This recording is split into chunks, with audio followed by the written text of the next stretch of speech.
Agree ba kayo dito sa isinusulong na ito ni Robin Padilla? Ako, hindi po ako agree. Alam niyo kung bakit? During training, hindi po natin alam kung sino yung mga makakasama at magtuturo doon sa ating mga anak.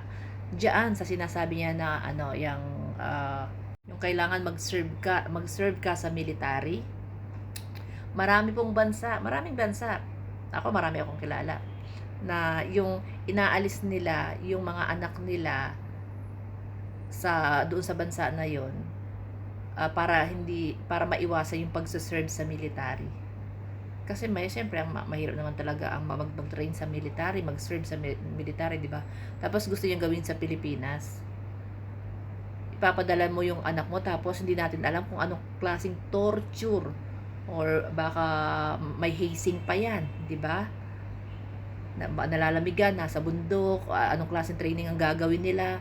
Tapos baka i-recruit pa yan as NPA, kagaya niya, komunista. Diba? I don't agree. I don't agree. Sa ibang bansa nga eh. Ayaw nila kasi wala silang magagawa kasi yung gobyerno nila pinatupad yan.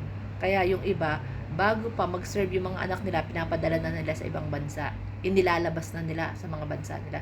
Tapos gusto mong gawin sa Pilipinas,